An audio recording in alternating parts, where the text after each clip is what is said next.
Bonsoir à tous. Le magazine Santé et Spiritualité, tous les jours de 17h30 à 19h sur Ici et Maintenant, 95.2 FM, ici et maintenant.info aussi, pour nous écouter via Internet.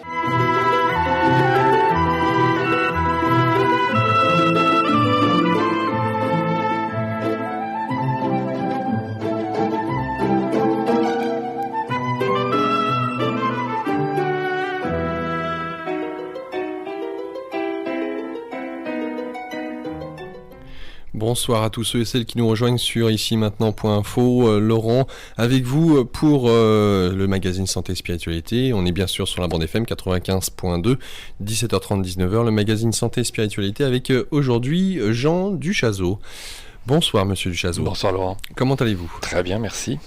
Pour les auditeurs qui ne vous connaissent pas, puisque vous passez à peu près une fois tous les 2 mois, est-ce que vous pourriez vous présenter s'il vous plaît ? Alors je suis de formation psychologique, je suis surtout l'héritier du Dr Jean Gautier, donc j'ai pu hériter de son travail très important, son travail qui consistait à démontrer l'influence des glandes endocrines sur la psyché humaine, sur donc tout ce que nous sommes sur le plan à la fois physique et intellectuel. Donc je me suis installé comme psychologue il y a déjà pas mal d'années, étant surtout, et ce sont mes titres de noblesse si j'ose dire, l'héritier de ce fameux savant, Dr Jean Gautier, qui m'a laissé de très nombreux manuscrits. Je suis son héritier devant notaire, c'est un véritable héritage, à la fois pratique, concret, puisque j'ai hérité des manuscrits, mais aussi spirituel, puisque j'ai été formé par lui, j'ai assisté à des consultations, il m'a beaucoup conditionné dans cette approche que j'ai nommée endocrinopsychologie. Voilà, donc je suis un psychologue qui crée une école, si je puis dire, donc une sorte d'école, oui, qui certainement aura son avenir, puisque cette nouvelle discipline essaye de démontrer que la manière dont on a procédé scientifiquement pour connaître l'homme est une manière qui est entachée de très grandes difficultés, sinon d'erreurs, puisqu'on a voulu utiliser les sciences expérimentales pour connaître l'être humain, ce qui est très difficile, puisque l'être humain n'est pas qu'un objet matériel qu'on étudierait avec toutes les méthodes expérimentales ordinaires, mais l'homme est un objet de science particulier, puisqu'il est le seul objet qui soit animé par un esprit.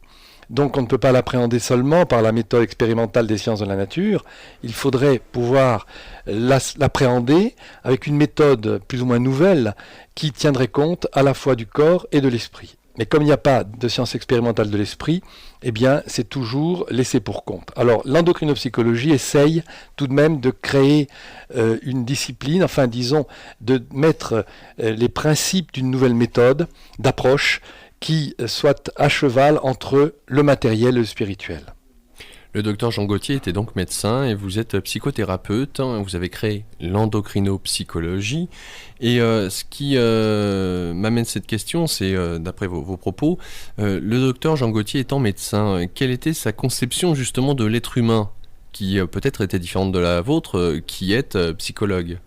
Je pense que le docteur Jean Gautier n'était pas éloigné de ma conception personnelle, enfin qui n'est pas personnelle, enfin c'est la mienne, mais c'est celle qui est celle de beaucoup disons, d'êtres humains qui réfléchissent sur l'être humain, des psychologues ou des scientifiques même, ou des philosophes aussi, des éducateurs, etc. Le docteur Gautier a compris que l'être humain était un composé de corps et d'âme, puisque l'âme, qu'est-ce que c'est ? C'est le souffle de vie, c'est beaucoup de choses, on peut l'interpréter de différentes façons, mais quand même l'appréhension la plus approchée de la vérité, c'est, je crois, dire quel est ce qui nous anime. Anima, ça veut dire ce qui anime le corps, qui est un objet matériel, le corps, mais tant qu'il est vivant, il est animé. Quand il est mort, évidemment, il ne l'est plus, et c'est pour cela qu'on a étudié la médecine sur des cadavres. Et donc, nous restons encore très attachés à l'étude de l'homme en tant que cadavre, donc en tant que corps seulement. Il faudrait l'étudier en tant qu'être humain vivant. Et ça, c'est beaucoup plus difficile, car il n'y a pas de science véritablement constituée de l'homme vivant. Voilà pourquoi on procède par inférence, surtout par des expériences animales, puisqu'on peut tuer les animaux tant qu'on veut, malheureusement d'ailleurs, entre parenthèses, quel gabegie. Mais on ne peut pas faire des expériences sur l'homme. c'est interdit par l'éthique. Et enfin, c'est interdit, mais certains peut-être le font quand même d'une manière très cachée, j'imagine, d'une manière plus ou moins permise d'ailleurs, mais c'est très très difficile. Alors Gautier, je pense qu'il avait la conception idoine de l'être humain, c'est-à-dire le corps était vraiment cet instrument de l'âme, on peut dire ça, je le dis souvent maintenant dans cette approche que j'ai, et ce corps, il fallait connaître ses mécanismes pour faire que l'âme humaine puisse s'exprimer par ce corps, puisque l'âme ne peut pas se séparer du corps, et que quand l'âme s'exprime, quand je veux, je pense, j'aime, je m'adapte, c'est pas le corps, c'est l'âme, mais c'est par le corps. Donc le corps doit découvrir ou dévoiler ses secrets de manière que on puisse comprendre, du moins approcher l'articulation entre l'âme et le corps. Et c'est parce qu'on n'a pas compris cette articulation, loin de là, qu'on a pensé que c'était le cerveau qui détenait les secrets des fonctionnements humains. Et on a cru que dans le cerveau se trouvaient tous les secrets, donc toutes les aptitudes humaines, toute l'adaptation humaine, toute la volonté, l'intelligence, parce que, semble-t-il, dans cette boîte noire, on pouvait trouver ce qui correspondait à ces aptitudes dont on ne pouvait pas penser une seconde qu'elles pouvaient venir de quelque chose d'impalpable comme l'âme. Il fallait trouver dans le corps ce qu'il fallait pour dire voilà, j'ai trouvé l'origine de l'intelligence ou de la volonté. Eh bien, l'endocrinopsychologie montre qu'il est impossible de trouver quoi que ce soit qui soit la cause, on pourrait dire ça, de nos facultés mentales. C'est ce que espèrent les scientifiques, finalement les neuroscientifiques. C'est impossible sur le plan même philosophique, car on ne peut jamais dire que le cerveau soit l'instrument de l'intelligence. Sinon, ça voudrait dire, si on pousse le bouchon un petit peu loin, ça voudrait dire que le cerveau est l'organe de l'intelligence. Or, si l'organe de l'intelligence est un organe matériel, quid de la faculté d'intelligence en tant que faculté spirituelle? C'est quand même impossible de concevoir que le cerveau serait l'organe de l'intelligence en ce sens. Mais comme ils ne font pas de philosophie de réflexion sur l'homme, eh bien évidemment ils en arrivent à cette contradiction de dire le cerveau est l'organe de l'intelligence. Mais alors on n'est plus libre, puisque si le cerveau, organe matériel, est ce qui préside à l'intelligence, où est la liberté de s'exprimer, de comprendre, de penser? C'est donc contradictoire. Et l'endocrinopsychologie essaye de montrer que ce n'est pas le cerveau du tout qui est l'organe de l'intelligence, il n'y a pas d'organe de l'intelligence. Selon l'endocrinopsychologie, il y a l'âme humaine, l'esprit humain si vous voulez, qui est vraiment intelligent, qui possède les facultés supérieures, la volonté, l'intelligence, l'adaptation, l'amour, enfin vraiment toutes les facultés humaines, mais cette âme, cet esprit qui a ses facultés, s'exprime par le corps. Parce que c'est impossible de trouver une âme sans corps, et réciproquement. Donc c'est ce par le corps qui est le problème. Par le corps, ça veut dire que dans le corps, il y a des mécanismes qui répondent à ces facultés supérieures. Autrement dit, quand je veux quelque chose, quand j'aime quelqu'un, ou quand je pense à quelque chose, il faut que dans mon corps, il y ait un corrélat nécessaire à ces opérations que je pose. Et ces opérations que je pose, elles sont corrélées de fait par les glandes endocrines. Et voilà l'endocrinopsychologie. Et c'est tous les travaux du Dr Jean Gautier qui montrent d'abord, et puis qui essayent de démontrer, si on peut démontrer, que vraiment les glandes sont à la base de toutes nos efficiences humaines. Alors, il y a, je pense, en tout cas à travers vos propos, pour ceux et celles qui ne vous connaissent pas et qui découvrent justement ce que vous dites, ça doit faire sursauter plus d'un. Alors, pourquoi ? Alors, déjà, on peut faire un constat. Il est vrai que notre médecine occidentale voit le corps humain comme une machine. D'accord, avec des pièces séparées comme on ferait avec un moteur quel qu'il soit de toute façon. Donc on ne distingue pas effectivement l'esprit ou l'âme, et d'ailleurs c'est bien ce que reprochent la plupart des patients, à savoir que le médecin parle aux patients comme si finalement il parlait non pas avec cette conscience humaine, fraternelle, mais en dissociant généralement ce rapport entre le patient et le médecin. Donc ça c'est la première chose qui est observable et qu'on peut mettre comme étant un fait. Et puis deuxièmement, d'après les expériences qui ont été faites sur le cerveau, des opérations où le patient est conscient, la partie du cerveau, du crâne en tout cas, est lui anesthésiée, on perce, on triture un peu le cerveau, on peut se rendre compte que la parole, en touchant telle partie du cerveau peut être endommagée, ou la vue, la vision, bref, tous les sens d'une manière générale. Et notamment, puisqu'on a dissocié le cerveau en deux parties, on arrive à définir plus ou moins où se trouvent certaines aptitudes humaines. Et d'après le docteur Jean Gauthier, et c'est d'autant plus flagrant dans un de vos livres, mais on y reviendra, nous dit que finalement cette notion de l'âme humaine qui se sert du corps comme étant un moyen, un vecteur, un instrument pour pouvoir évoluer au sein de notre monde en 3 dimensions, ça change tout, notamment du fait que, bien entendu, les glandes endocrines seraient à la source même, je dirais, de ce vecteur, de cette liaison entre l'âme et le corps. Alors, est-ce que vous pouvez nous définir un petit peu les glandes endocrines, au nombre de combien elles sont et leurs différentes fonctions? Alors, on va le faire simplement. Pour continuer ce que vous dites, les glandes endocrines sont vraiment les organes de nos aptitudes parce que elles sont en équilibre, si vous voulez. Et le principe d'équilibre est vraiment important chez l'auteur Gauthier. C'est parce qu'il y a un équilibre glandulaire qu'il y a une possibilité pour l'être humain de rester libre. Car si nous dépendons, tel que le proposent les neuroscientifiques, du cerveau et du système nerveux, où est la liberté? Là, je fais un peu de philosophie, évidemment, mais c'est intéressant. La liberté ne peut pas s'exprimer si donc je dépends des organes et du système nerveux et du cerveau. Tandis que si j'ai dans mon corps un système, ce sont les glandes endocrines, qui peut être en équilibre parce qu'il y a 4 glandes principales. Et ces glandes s'équilibrent les unes par rapport aux autres. Elles se modulent les unes par rapport aux autres. Elles se régulent.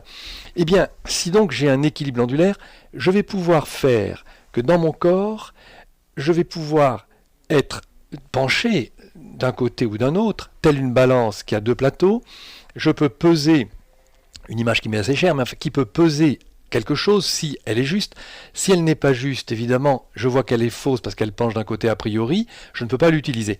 De même, de façon analogique, le corps humain, s'il est en équilibre glandulaire, il va pouvoir, par le libre arbitre, bien entendu, c'est là le problème, c'est que l'âme humaine s'exprime d'abord, c'est elle qui s'exprime, c'est elle qui veut, qui pense, qui aime, par exemple, mais elle le fait par le corps, je disais, mais il faut que dans le corps il y ait cet équilibre glandulaire, et à ce moment-là, l'être humain peut pencher là où il désire pencher. Il peut aller choisir quelque chose, et choisir quelque chose, c'est renoncer à ce qu'on n'a pas choisi. Donc, il peut pencher à gauche, il peut pencher à droite, il peut pencher là où il veut.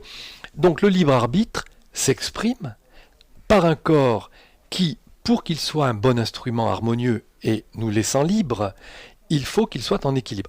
Seules les glandes peuvent prétendre à l'équilibre. On ne peut pas dire, et qui pourrait le démontrer, qu'il y a un équilibre nerveux, ça ne veut rien dire. Car quand on a pensé autrefois à cette notion d'équilibre nerveux, c'est parce que, de façon sous-jacente et implicite, il y avait l'équilibre glandulaire. Mais on n'en parlait pas, puisque tout était nerveux.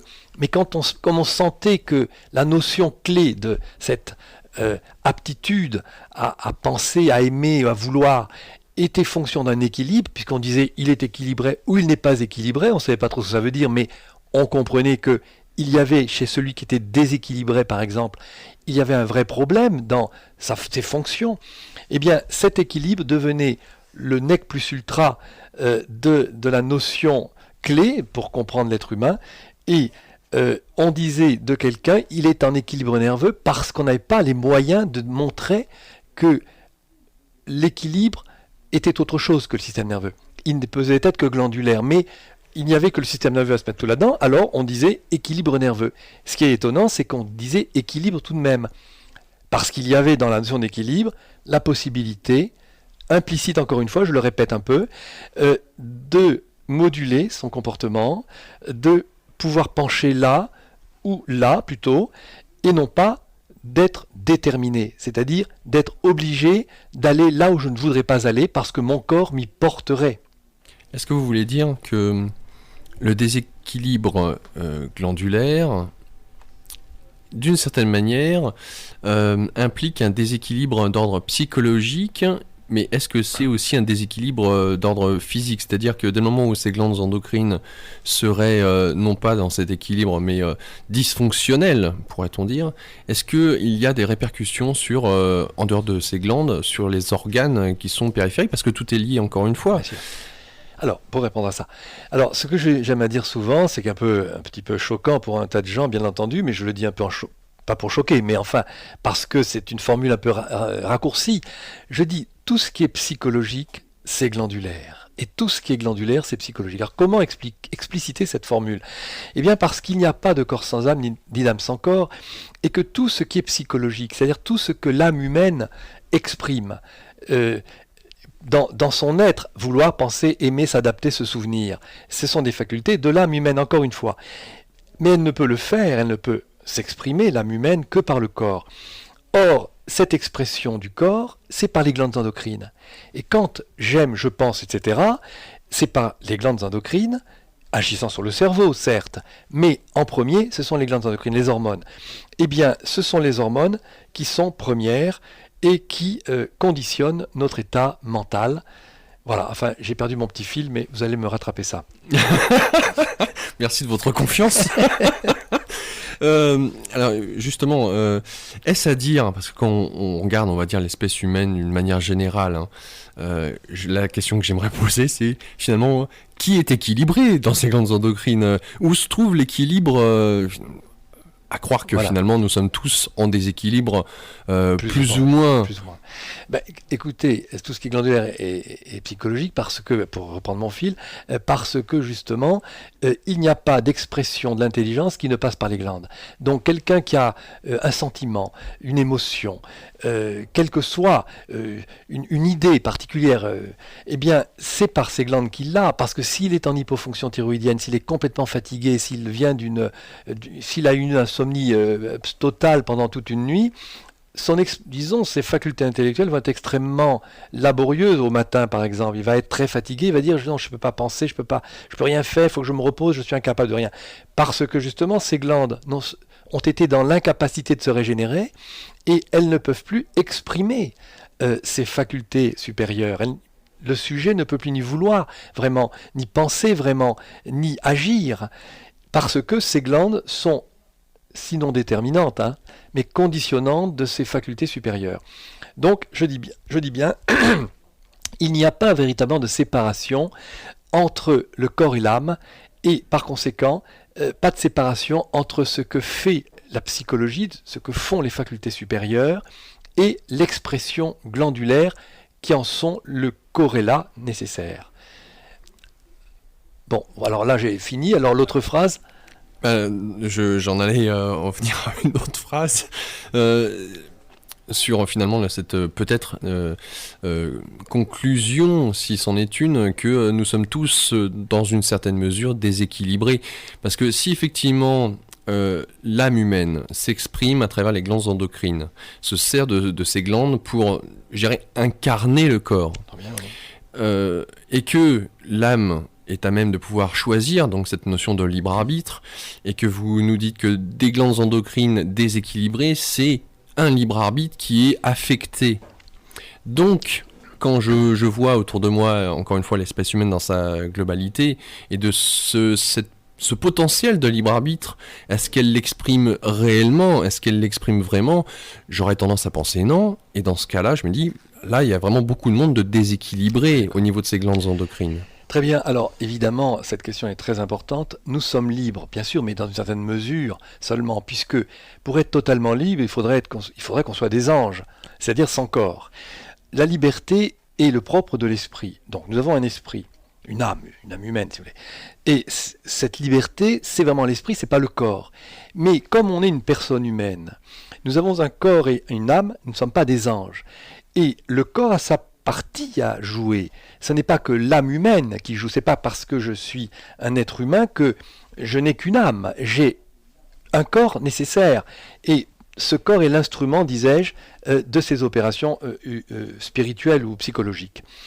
Donc, j'ai comme mission, si j'ose dire, de maintenir cet équilibre glandulaire, et c'est là ce en quoi consiste ma liberté, car si je ne fais pas des actions qui vont pérenniser cet équilibre glandulaire, eh bien, je vais le perdre petit à petit. Je ne vais plus être en véritable équilibre glandulaire puisque celui-ci est dépendant de mes actions, de mes options, de mes pensées, de mes sentiments.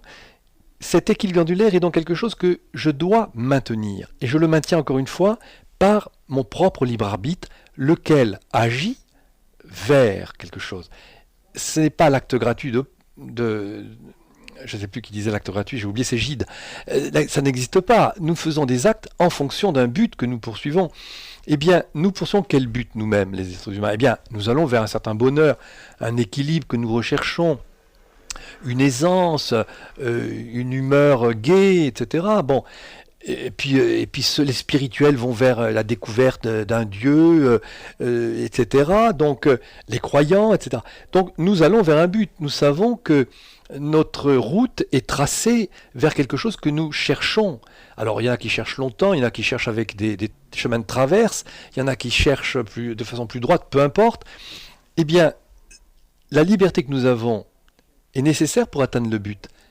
Car je ne peux y atteindre mon but, ma destination, que si je suis libre d'emprunter le chemin qui y conduit. Car je peux aussi utiliser des chemins de traverse qui vont me retarder énormément, si elles ne me perdent pas. Par conséquent, les choix que je fais dans ma vie vont me permettre de garder, peu ou prou, mon équilibre glandulaire. Si mes choix ne sont pas conformes à la loi naturelle, à la loi qui est celle de mon fonctionnement glandulaire, eh bien, je vais m'exposer à perdre, plus ou moins, cette liberté, cet équilibre glandulaire, en fait, plutôt d'abord. On perd cet équilibre glandulaire et la liberté de l'âme, alors, ce sont les propos essentiels dans l'endocrinopsychologie, ça. Cette liberté de l'âme va s'étriquer de plus en plus au fur et à mesure que l'instrument, qu'est le corps, l'instrument de l'âme, s'émousse justement, et au fur et à mesure donc que je perds mes repères, que je perds mon équilibre glandulaire, que je commence à me déprimer, que je commence à perdre mon contrôle, ma volonté, ma gaieté de vivre, mon enthousiasme, etc., je vais commencer de perdre ma liberté. Donc la liberté, c'est ce qu'on sait qu'elle est, c'est-à-dire nous sommes libres de choisir notre chemin, encore que elle est relative puisque nous ne sommes pas absolument libres. Nous dépendons du corps en lui-même. Nous dépendons de beaucoup de facteurs, et il faut que cette liberté s'exerce dans le cadre même, donc relative liberté, le cadre même de cette loi qui est celle de l'équilibre glandulaire. Voilà ce qu'est la liberté, donc elle nous maintient en équilibre ou elle nous le fait perdre. Et c'est quand même très grave de dire des choses comme ça, enfin très grave oui, parce que nous touchons là l'essentiel du fonctionnement humain finalement. Alors c'est là où on voit justement à quel point le corps et l'âme ou l'esprit sont interreliés. Non seulement l'âme peut agir sur le corps, de même lorsque le corps est finalement amputé d'une certaine manière de ses facultés physiques, j'entends, et notamment de ses équilibres glandulaires, eh bien ça en vient à affecter notre propre volonté, notamment de cette notion du libre arbitre d'une certaine manière. Donc c'est un cercle vicieux. Quelque part, nous sommes tributaires, et c'est ce qu'on devrait peut-être faire, en prévention de maintenir cet équilibre. Encore, j'imagine, faudrait-il manger peut-être plus sainement, vivre un peu plus en harmonie. C'est pour ça, par rapport à cette loi naturelle dont vous parliez, j'aime y associer toutes ces idées, finalement, qui font que nous sommes un être humain. Et dès le moment où nous dévions de ce chemin, où nous ne sommes plus en harmonie avec finalement aussi ce qui nous entoure, ce qui fait qu'on est un être humain avec cette nature, cette vie, eh bien, ce déséquilibre s'installe petit à petit, et il est d'autant plus difficile, je dirais, de redonner cet équilibre. Très juste. Alors voilà, vous touchez à quelque chose d'important.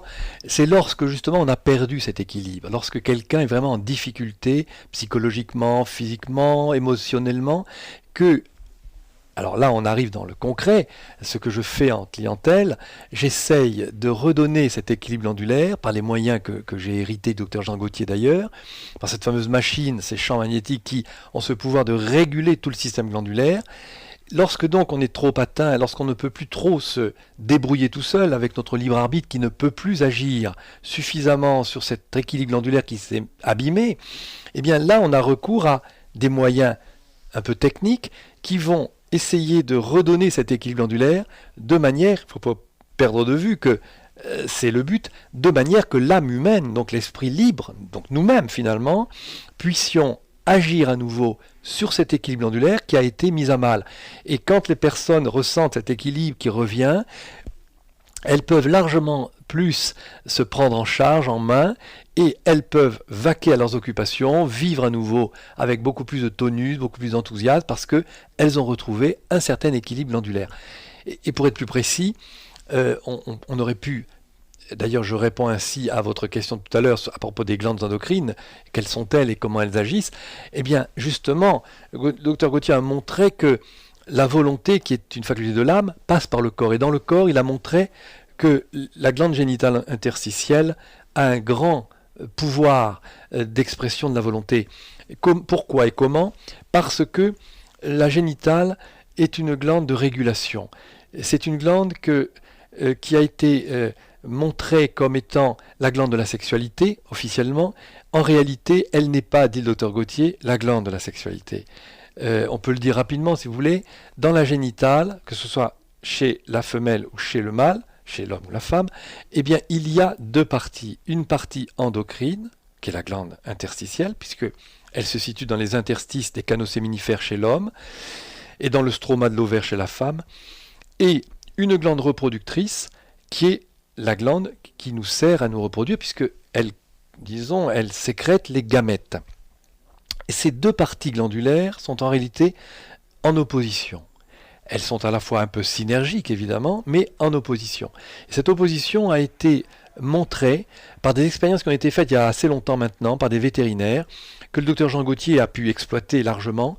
Et ces expériences montraient que, dans l'état de rut, un animal qu'on opère et dont on veut observer les glandes génitales, ça s'est fait ainsi, eh bien, on voit que sur la coupe microscopique de cette glande génitale, on aperçoit que les tissus reproducteurs, donc les canaux qui sécrètent, qui fabriquent les spermatozoïdes chez le mâle, sont hyper développés. En revanche, de façon corollaire, les tissus interstitiels qui sont entre les canaux, dans les interstices des canaux, d'où le nom d'interstitiel, eh bien, cette glande interstitielle qui est composée de cellules spécialisées qui sécrètent l'hormone testostérone, est complètement atrophiée. Donc, d'un côté, nous avons une hypertrophie des canaux, et d'un autre, nous avons une atrophie de la glande génitale. Pourquoi ? Tout simplement parce que, de façon mécanique, la glande reproductrice occupe toute la surface, enfin tout l'intérieur du testicule, et la glande interstitielle est réduite à une portion congrue. Et quand l'opération est faite lorsque l'animal est en repos sexuel, à ce moment-là, c'est l'inverse. On aperçoit une atrophie des canaux séminifères et une hypertrophie alors de la glande interstitielle. Et quand le docteur Gautier a vu cette chose, il s'est dit, mais la glande génitale ne peut pas être la glande de la sexualité, puisqu'on s'aperçoit d'une manière expérimentale qu'elle est complètement atrophiée lorsque l'animal est en état de rut. Et réciproquement, et l'inverse. Il s'est donc dit, on s'est trompé en 10 ans depuis qu'existe la physiologie, à peu près 200 ans. Quand on dit que la glande génitale est la glande sexuelle, la glande de la reproduction exactement, parce qu'elle n'est pas, on s'est trompé parce qu'elle n'est pas de fait la glande de la sexualité, elle est la glande de l'antisexualité, puisque c'est celle qui est alertée par l'hypophyse de façon automatique chez l'animal lorsqu'il s'agit d'arrêter la phase de reproduction, la phase de saillie animale. Et le fait, la glande interstitielle se développe et arrête la fonction reproductrice. Donc, il s'est dit alors, si une glande est chez l'animal capable d'arrêter la sexualité, est-ce que de façon analogique, chez l'homme, il n'y aurait pas cette même glande qui serait capable de freiner non seulement la sexualité, bien sûr, de façon libre, alors, puisque nous ne sommes pas soumis à l'instinct, mais aussi toutes ses passions, toutes ses tendances, son orgueil, son moi, ses colères, enfin tout ce dont est capable un être humain. J'allais dire notre partie animale, vraiment purement animale. Si vous voulez, voilà. Est-ce que cette glande, grande question, n'aurait pas un rôle analogique avec la glande génitale interstitielle chez l'animal capable d'arrêter la sexualité ? Poser cette question, c'était être près du but et de la réponse, bien sûr. Mais il se heurtait alors à la liberté humaine.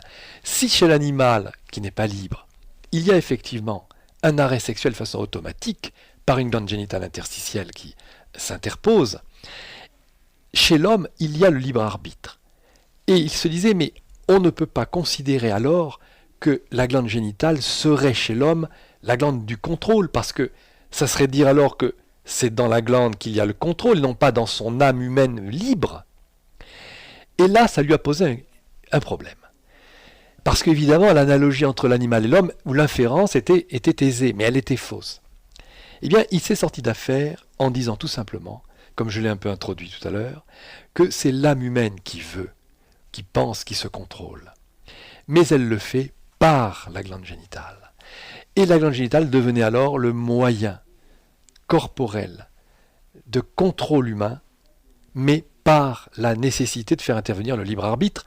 Et là, le tour était joué, c'est-à-dire que la glande génitale n'était pas déterminante, elle n'était que le conditionnement nécessaire de nos opérations mentales. Et on va aborder la première page promotionnelle de cette émission.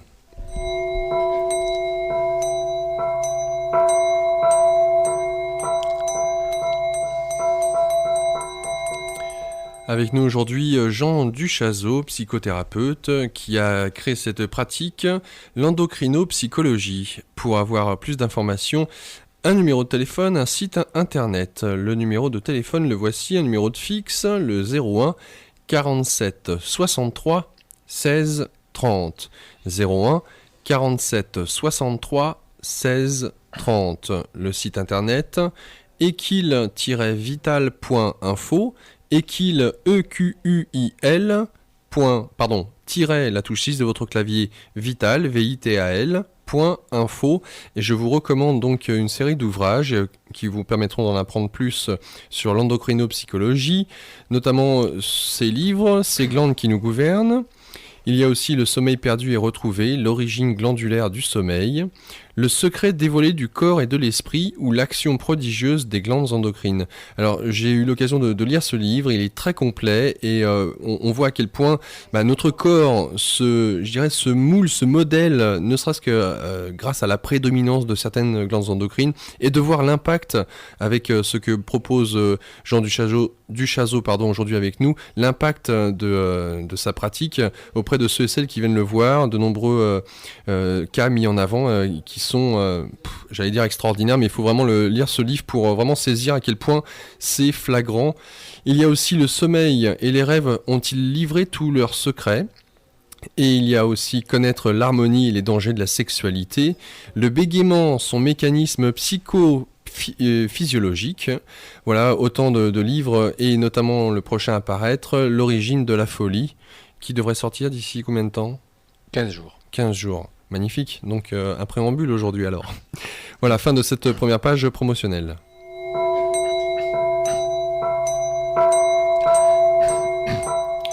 Est-ce que Jean Gauthier, en tant que médecin, avait entre guillemets, touché, saisi l'imprégnation de l'esprit sur la matière ou de l'âme sur la matière? Est-ce que pour lui, de toute façon, c'était une évidence que les glandes étaient effectivement le moyen par lequel l'âme ou l'esprit utilisait le corps? Je ne sais pas si Gauthier est allé jusque-là dans ses cogitations, parce que ce n'était pas un philosophe, il n'était pas habitué il était capable de réfléchir, évidemment, mais personnellement, j'aime assez la philosophie, et je crois que ça aide beaucoup de réfléchir sur l'homme. Gauthier était quand même très très concret, très réaliste, non pas que les philosophes ne le soient pas, mais je crois que les grandes envolées intellectuelles peut-être n'étaient pas son fait. Lui, c'était un médecin, c'était un expérimentateur, mais pas au sens officiel, hein.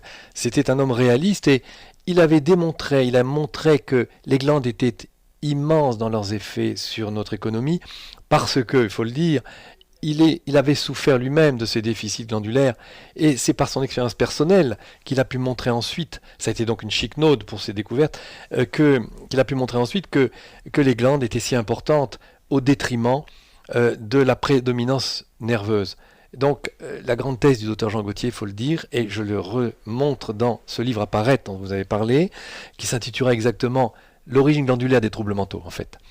Eh bien, je montre à nouveau tous les grands arguments montrant la prédominance effective du système glandulaire sur le système nerveux.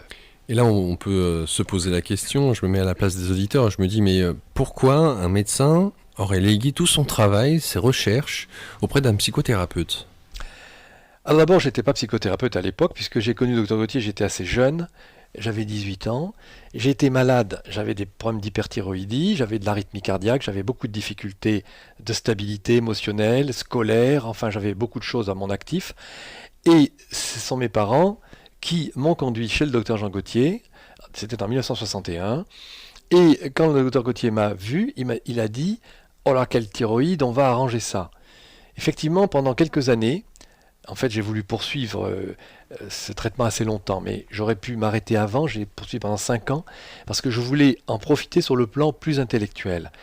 Mais dès que je suivis ce traitement, mes problèmes cardiaques, parce que j'avais de l'arythmie assez grave d'ailleurs, se sont estompés. L'arythmie s'est complètement estompée en à peu près un an, une année à peu près.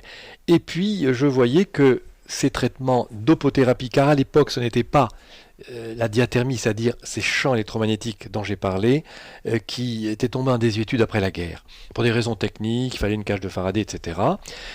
Donc il avait mis au point, dès avant la guerre d'ailleurs, des traitements qu'on appelait l'opothérapie. Opothérapie, ça vient du grec opos, ça veut dire suc glandulaire, suc cellulaire, et c'était des extraits glandulaires animaux qui étaient administrés par voie buccale dans une sorte de cocktail glandulaire. Il y avait toutes les hormones en extrait glandulaire, dans un peu d'eau, et 1 heure avant le repas, les patients prenaient ces cocktails 2 fois par jour, pendant 1 mois et demi au moins d'abord, et puis il fallait changer les dosages pour ne pas faire d'accoutumance, et tous les mois et demi il fallait changer, ça pouvait durer 2-3 ans, et Dr Gautier réalisait de véritables équilibrations glandulaires, et c'est ce que j'ai suivi à l'époque.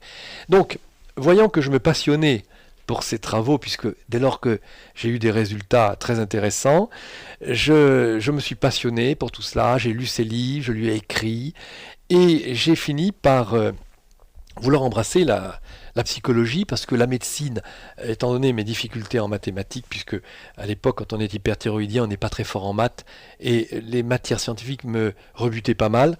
Bon, après, je pense que ça a un petit peu changé, mais disons que je n'avais plus les bases pour ensuite être à l'aise. Alors, j'ai renoncé à la médecine après avoir fait une année de propédeutique. Au grand désarroi du docteur Jean Gautier, justement. C'est-à-dire, oui. Il aurait préféré que vous suiviez sa même voie. Hein. Il a regretté évidemment que je ne sois pas médecin, mais franchement, je m'en réjouis parce que actuellement je reste libre de faire ce que je fais. Sinon, je n'aurais pas été libre. Vous savez, les médecins sont très cadrés, sont très contrôlés. Or, je crée une discipline et je dis beaucoup de choses qui sont contraires à ce qu'on enseigne officiellement. Donc, je suis tranquille et libre. Donc, le docteur Gautier, voyant un jeune qui se passionnait pour ses travaux, m'incitait évidemment à être médecin, mais il a vu que j'avais bifurqué. Et ce n'est que bien après, quelques années après, que, à la mort de sa femme, c'était en 1977, eh bien, j'ai hérité de ses manuscrits. Voilà. Ça s'est fait de façon historique, forte. Hein. Il n'a pas hésité. Il voyait qu'il n'avait pas d'enfant d'abord. Il voyait un jeune qui était passionné. Et il voyait que j'avais été un bon cobaye, si je puis dire. Eh bien, il m'a laissé naturellement tout son travail intellectuel. Alors, des jours que nous vivons actuellement, de ces 4 glandes endocrines principales, est-ce qu'on peut donc les énumérer et puis voir, parce que la glande génitale interstitielle apparemment a une prédominance sur l'homme, et ce qui d'ailleurs est à l'origine de l'écriture de ce livre qui va sortir, et j'aimerais qu'on puisse aussi parler des psychopathes et de caractéristiques qu'ils ont au niveau de cette fameuse glande génitale interstitielle, et c'est là où c'est le plus frappant finalement.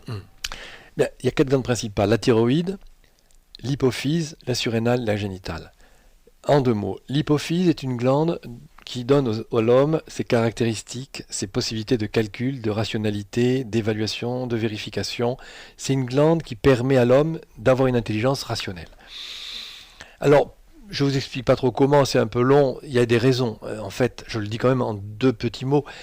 C'est parce qu'il a vu que la glande hypophyse, sur le plan physique seulement, physiologique, était capable d'évaluation, de taux hormonaux, de contrôle d'hormones par rapport au système nerveux, par rapport à des critères d'évaluation, qu'il s'est demandé si, par hasard, sur le plan mental, l'hypophyse ne serait pas capable de donner la même chose. Donc des aptitudes au contrôle, des aptitudes à la raison, au raisonnement, à l'évaluation, au jugement, etc. Et bien voilà, et c'est ce qu'il a contrôlé après. Donc il a eu une intuition extraordinaire, une sorte d'hypothèse posée, mais avec une intuition près de la vérité, et qu'il a confirmée. Ensuite, la thyroïde. La thyroïde est une glande formidable, glande radar, la glande de la sensibilité, essentiellement la glande des émotions, la glande de l'oxydation cellulaire, c'est la glande qui est à toutes les sauces, c'est une glande vitale, absolument vitale, c'est la glande de la vie, disait-il, puisque sans la thyroïde, on ne peut pas vivre évidemment, sans la thyroïde, on ne peut pas sentir, on ne peut pas être ému, on ne peut pas comprendre, on ne peut pas voir, ni penser, ni sentir, parce qu'elle est aussi l'organe, la glande de l'excitation sensorielle. Un myxœdémateux, qui est un hypothyroïdien congénital, ce n'est pas qu'il ne voit pas, il n'est pas aveugle, mais il y voit mal, parce que la thyroïde est beaucoup trop faible pour donner une acuité sensorielle suffisante. Cette thyroïde, elle est partout et elle est une glande qui est tellement fondamentale qu'elle gère absolument tout. Par exemple, elle gère l'état de veille. Mais évidemment, de façon corollaire, elle gère le sommeil. C'est son contraire. Elle gère la vie. Donc, elle gère aussi la mort, si j'ose dire. Puisque quand la thyroïde s'arrête, on meurt. C'est le cas de ceux qui tombent raides morts, qu'on appelle les morts instantanées. Il est mort subitement. On dit il est mort, ça y est, il a une crise cardiaque, il est mort. Eh bien, Gautier dit que la crise cardiaque est d'origine thyroïdienne. C'est l'arrêt thyroïdien, immédiat. Il y a des prodromes, c'est-à-dire des signes avant-coureurs en général, auxquels on ne fait pas assez attention. La thyroïde gère donc l'état de veille, le sommeil et tous les fonctionnements, la sexualité, la puissance, l'impuissance, la jouissance sexuelle, l'émotivité, l'intelligence, la vivacité d'esprit, l'intuition. L'intuition ne fonctionne pas chez ceux dont la fatigue est extrême. Un voyant, par exemple, qui sera crevé, ne pourra plus voir quoi que ce soit. Il faut donc que sa thyroïde revienne à cette puissance fonctionnelle pour que toutes ces aptitudes sensorielles, sentimentales, sensitives soient au maximum de possibilités. Et c'est-à-dire que quelqu'un qui a des problèmes vraiment de vue, notamment peut-être avec l'âge, pourrait, déjà ça pourrait peut-être signifier que la thyroïde est en déséquilibre, hein, qu'une fois la thyroïde remise dans cet équilibre naturel, elle pourrait regagner de la vue ou Oui, tout à fait, on peut le dire. On peut le dire. Alors, la relation entre la vue et la thyroïde se voit régulièrement, surtout chez les personnes d'un certain âge, à vrai dire, parce que sinon, c'est pas évident non plus quand même. Il ne faut pas trop lier les choses tout de même. Mais la vérité est la vérité. Il est vrai que la thyroïde anime la rétine et donne cette acuité sensorielle visuelle. Et il m'est arrivé d'assez nombreuses fois de constater ce fait. Par exemple, j'avais en clientèle quelqu'un qui avait un problème d'accommodation. C'est rare, je l'ai eu 2 fois dans ma clientèle. Quelqu'un qui met 2 ou 3 secondes pour accommoder, c'est-à-dire ses yeux se portent sur une phrase de livre et au lieu de voir immédiatement la lecture, de pouvoir lire, il faut attendre 2-3 secondes pour que l'œil s'accommode à la vision. Ça, c'est un problème du cristallin, des muscles visuels, etc., qui ont une lenteur adaptative. Eh bien, figurez-vous que à l'époque, il y a 25 ans passés, je lui avais donné des extraits thyroïdiens qui n'existent plus maintenant, on ne fait plus d'extraits thyroïdiens. Et je lui avais conseillé de prendre cela, eh bien ça avait amélioré son accommodation, tout simplement. Et puis, récemment, des personnes m'ont dit, une personne assez âgée, m'a dit, après une séance seulement de champ électromagnétique, qui régule toutes les glandes, qui stimule, qui aussi ont une action sur la thyroïde, eh bien m'a dit, ah mais j'y vois mieux et j'entends mieux. Tout de suite, d'emblée. Très curieux, c'est un témoignage. D'autres me l'ont dit après coup, pas tout de suite, après coup. Donc il y a, en touchant les glandes, une possibilité d'améliorer les organes sensoriels. Surtout la vision, l'audition également, un peu plus difficilement sans doute l'odorat. Donc Gautier disait que, vraisemblablement, sans certitude totale, mais il disait qu'il fallait peut-être continuer à chercher, l'odorat venait de l'hypophyse plutôt. Parce que pour sentir une odeur, pour apprécier des odeurs, par exemple chez un spécialiste des parfums, il faut évaluer, comparer, juger en permanence. Et c'est la glande hypophyse qui le permet. C'est ainsi que Gautier disait que vraisemblablement, pour apprécier des odeurs, pour sentir, l'hypophyse doit avoir un grand rôle. Voilà. Ensuite, il y a les surrénales. Les surrénales sont des glandes plus modestes, bien que très importantes.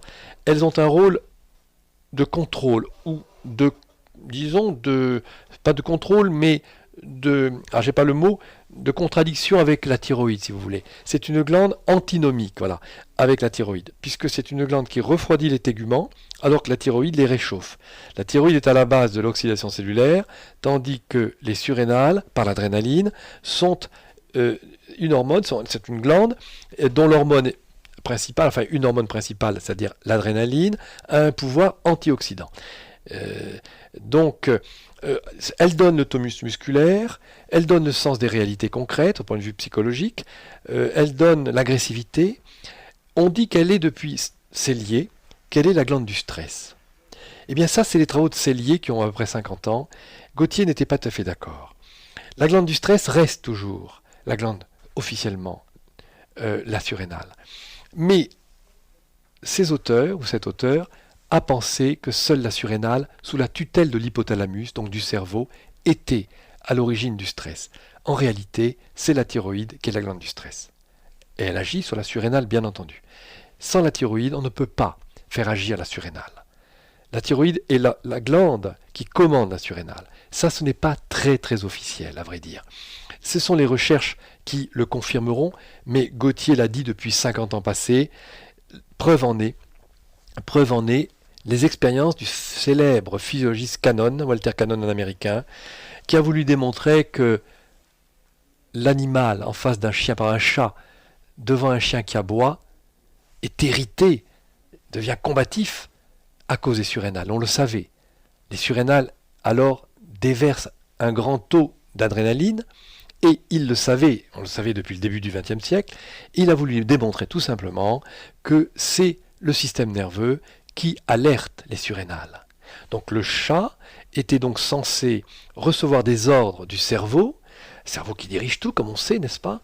Et pour que les surrénales se mettent en réaction émotionnelle devant le chien qui aboyait. Qu'est-ce qu'a fait Cannon? Il a coupé tous les filets nerveux qui se rendaient aux surrénales. Après quelques semaines d'habituation et de cicatrisation de l'opération, il remet le chat devant le chien qui aboie. Il s'est dit, là, on est bien certain, nous allons vérifier l'hypothèse, le chat n'aura plus aucune réaction. C'était un désastre, puisque le chat avait les mêmes réactions. Alors il s'est dit, je me suis trompé, on a mal fait l'opération, il faut recommencer, il y a eu un artefact expérimental. Vous voyez combien les savants ont du mal à mettre en doute les dogmes. Ils préfèrent, plutôt que de dire j'ai dû faire l'interprétation qu'on a du système nerveux doit être fausse, ils disent je me suis trompé, la théorie doit être juste, c'est l'expérience qui est mauvaise. Il a recommencé son expérience, c'était pareil. Il l'a fait plusieurs fois, plus de 2 fois en tout cas. Et chaque fois, le chat réagissait de la même façon devant le chien.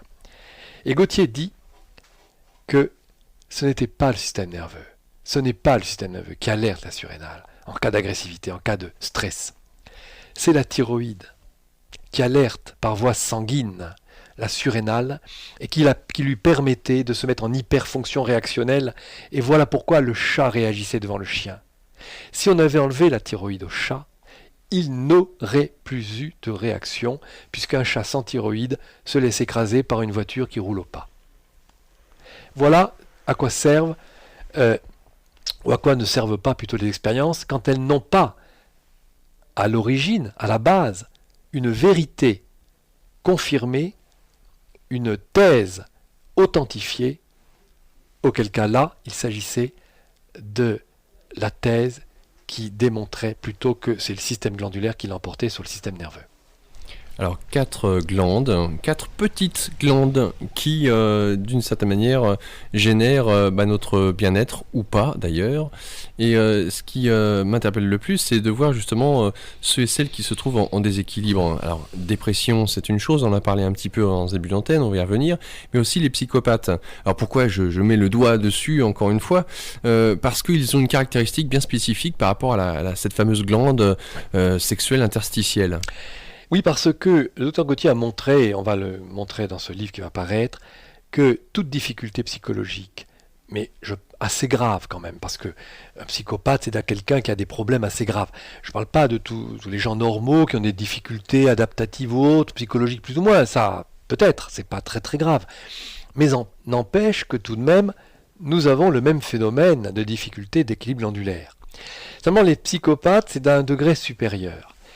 Il montre que l'équilibre glandulaire, qui est à la base de nos efficiences psychologiques et intellectuelles, peuvent être mises à mal par, comme je le disais au début, par une difficulté d'équilibre glandulaire. Cette difficulté d'équilibre glandulaire atteint toujours, plus ou moins d'ailleurs, mais toujours, la glande génitale, puisque non seulement elle est la glande du contrôle, de la volonté, comme le disait l'auteur Gauthier, mais elle est la glande de l'équilibre.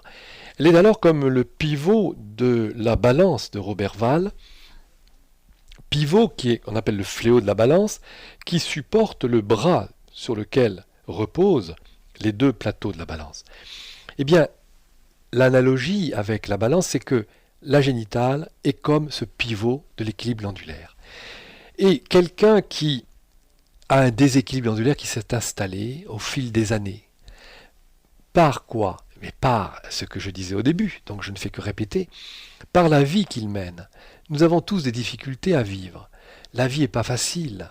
La vie nous soumet à des stress divers, psychologiques, moraux, intellectuels, physiques, sentimentaux. Eh bien, la vie de quelqu'un est telle que si il ne prend pas garde, si il ne réagit pas aux tendances qui se présentent à lui, aux sirènes, aux accoutumances, à la drogue par exemple, à toutes sortes de choses, à la sexualité, débridée, etc. Il va se passer dans ces glandes des phénomènes tels que sa glande génitale va souffrir en fait. Pourquoi ? Parce que c'est la glande de l'équilibre humain qui se magnifie, qui augmente son pouvoir fonctionnel au fur et à mesure que le libre arbitre de l'individu tend vers un bien, c'est-à-dire tend vers son équilibre glandulaire. Si il lâche prise, il va, parce qu'on est tous faibles, n'est-ce pas, se laisser un peu aller. Il va être entraîné, il va réagir parfois, et puis il ne va pas réagir assez, et puis il va lâcher prise, etc. Bien, la vie va être des fluctuations permanentes, et au fur et à mesure des années qui passent, il va affaiblir sa génitalité, sa génitale interstitielle. Et alors vont survenir des symptômes. Quels sont-ils ? Ces symptômes sont ceux que produisent les autres glandes, notamment la thyroïde, essentiellement d'ailleurs. L'hypophyse très peu, sauf dans les cas de maladie mentale aiguë. La surrénale, pareil, pas trop, mais la thyroïde essentiellement. Si la génitale n'est plus suffisante pour être ce régulateur des glandes endocrines, les autres glandes vont faire un peu cavalier seul. Et la thyroïde va pouvoir exagérer son fonctionnement. Elle ne va plus être freinée ni régulée par ce freinage glandulaire interstitiel, et elle va pouvoir avoir des sautes d'humeur. Elle va passer par des fluctuations en hauteur et également un très grand abaissement fonctionnel. Donc ça sera de la cyclothymie, on appelait ça la cyclothymie, maintenant on appelle ça la bipolarité. C'est la thyroïde qui passe par des hauts et des bas de façon exagérée, sans pouvoir faire qu'on puisse contrôler ça. C'est ce qu'on appelle des personnes bipolaires, parce que la thyroïde, c'est elle la responsable, la thyroïde ne peut plus être soumise à cette régulation, ne peut plus être freinée, parce qu'on a des émotions. Quand on a une grande émotion, eh bien la thyroïde monte en hauteur, mais la génitale maintient un juste équilibre. Donc, va faire que le sujet ne va pas avoir une émotion exagérée. Sinon, le cœur se met à battre à 150, et puis toutes les fonctions organiques vont se dérégler. Donc il faut maintenir l'équilibre. Donc il ne faut pas que la thyroïde aille trop haut dans le fonctionnement hyperfonctionnel. Pareillement, pour l'inverse, il ne faut pas non plus que le sujet s'effonde dans une dépression totale au point de vouloir se suicider. Il faut tout de même qu'il y ait une régulation pour que cet abaissement fonctionnel de la thyroïde n'aille pas trop loin dans l'hypofonction. Eh bien, c'est la glande génitale qui fait cette fonction de régulation, mais à la condition que le sujet l'ait entretenu dans sa fonction. Si donc il a permis à cette glande génitale de se laisser aller à une dysfonction ou à un affaissement fonctionnel, à ce moment-là, elle va être insuffisante. Et le sujet va souffrir de ces hyperfonctionnements ou de ces hypofonctionnements, que ce soit la thyroïde, d'ailleurs c'est essentiel, mais aussi les autres glandes. La surrénale peut passer par des hauts et des bas, l'hypophyse aussi. Donc le psychopathe fait finalement quelqu'un qui subit le tir groupé de 3 glandes principales. La thyroïde, un peu l'hypophyse, un peu la surrénale, mais surtout possède une insuffisance génitale interstitielle. Et cela se montre bien davantage chez le malade mental réel, profond. Là, il y a vraiment une atrophie constante, dit le docteur Jean Gauthier, que je reprends dans mon ouvrage, une atrophie constante, partielle ou totale, selon quand même le degré de maladie mentale, de la glande génitale interstitielle. Et cela a été aperçu au microscope à l'époque où les savants, à l'époque des Kraepelin, fin du XIXe siècle, on faisait des observations génitales et on s'était aperçu de l'atrophie complète de la glande génitale interstitielle chez des malades mentaux. Sur des cadavres de malades mentaux, exactement. Donc sur des malades mentaux qui n'ont plus donc cette glande interstitielle qui fonctionne, qui d'une certaine manière génère chez eux en tout cas le fait qu'ils ne soient plus dans le monde dans lequel on vit, ils ne soient plus dans un état entre guillemets d'irrationnel, ils sont dans un autre monde. Ils sont dans un monde d'irréalité. Et c'est ainsi que l'auteur Gauthier disait que la glande génitale est celle qui nous laisse dans le réel. L'intelligence est ordonnée au réel. Celui qui est intelligent normalement, comme tout un chacun, nous sommes dans le réel. Nous savons qui est qui, nous savons ce qu'est une chose, nous répondons aux questions qu'on nous pose, et on ne se prend pas pour Napoléon, ni pour Jésus-Christ. Hein, c'est connu cette image d'Épinal, on dit « Ah non, t'es pas Napoléon !» Si, je suis Napoléon. Ah, ça se voit dans les grands hôpitaux psychiatriques. Eh bien, la réalité leur a échappé. La glande génitale est la glande de la réalité. Alors, quand on est fou, nous sommes en atrophie génitale, donc on perd le sens du réel. Et d'ailleurs, Freud a défini, mais ce n'est pas ma tasse de thé, vous aviez compris, Freud a défini c'est un peu méchant ce que je dis, mais enfin, je ne suis pas méchant quand même. La folie, vous serez pardonné. Merci mon père, a défini la folie comme la fuite devant le réel. Ce n'est pas faux, mais ce n'est pas une bonne définition, parce que la folie c'est bien autre chose.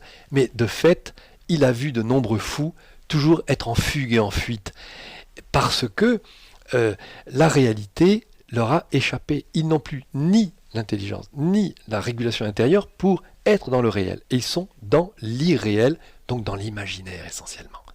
Alors, qu'est-ce qu'il en est des autistes ? Parce que eux aussi ont-ils notion de la réalité telle que nous la vivons ? Qu'est-ce que ça sous-entend au niveau de l'équilibre interstitiel ? Alors, l'autisme, c'est une grande question que j'essaye de voir. Dans mon bouquin, j'en ferai une allusion. On ne sait pas l'origine de l'autisme officiellement. J'ai quelques idées là-dessus, mais enfin, je ne vais pas les exposer ici. L'autisme est vraisemblablement une atrophie de la glande génitale interstitielle, comme tout déséquilibre mental. Pourquoi, comment on cherche toujours. L'autisme, c'est quelque chose qui arrive très tôt. Un enfant, déjà, à 2 ans, 3 ans, 4 ans, etc. Nécessairement, on ne peut pas, dans l'optique où je suis, dans l'endocrinopsychologie, ne pas dire que la glande génitale n'est pas concernée. C'est pas possible. Sinon, ça serait toute la théorie d'Auteur Gauthier qui s'écroulerait. D'abord, c'est pas une théorie, c'est constaté. Mais on ne peut pas l'imaginer. Et à ce propos, j'ai évidemment quelques idées précises là-dessus.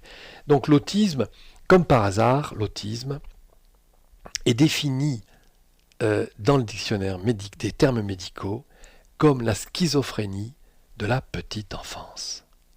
Or, les mots, la sémantique porte une réalité, comme on sait, et cette réalité de la schizophrénie, puisqu'on dit que c'est une schizophrénie de l'enfance, la petite enfance, et il y aurait là comme une sorte de causalité qu'on pourrait découvrir à travers la sémantique. Gautier dit que la schizophrénie, mais enfin c'est dans mon bouquin, donc je dévoile quelques petites pages en avant-propos. La schizophrénie est une maladie très répandue actuellement. Jusqu'à 60% des malades enfermés sont des schizophrènes. Et Gautier montrait la relation fondamentale entre... Alors là, je vais faire crier dans les chaumières et hurler les médecins, mais après tout, je n'ai rien à perdre. Disait, contrairement à ce qu'on dit officiellement, la schizophrénie, c'est le GABA, les acides aminés, le cerveau, on cherche, on trouve toujours rien. Elle est liée à une sexualité débridée.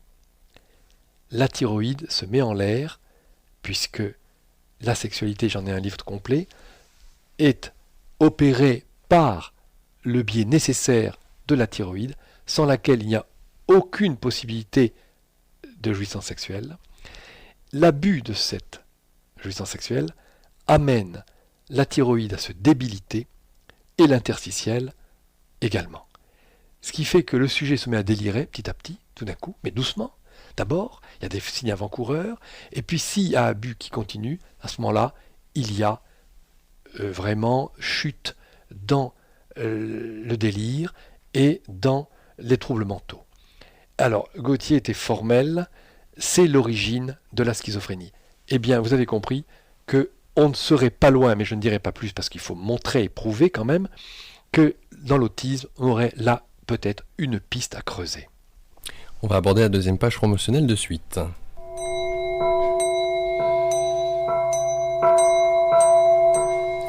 Avec nous aujourd'hui Jean Duchazot, psychothérapeute. Il a mis au point cette pratique, l'endocrinopsychologie.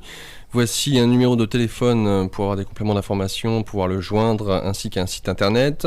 Le numéro de téléphone, un numéro de fixe, le 01 47 63 16 30. 01 47 63 16 30. Le site internet equil-vital.info, equil EQUIL, la touche 6 de votre clavier, vital, VITAL.info, et différents ouvrages à vous proposer.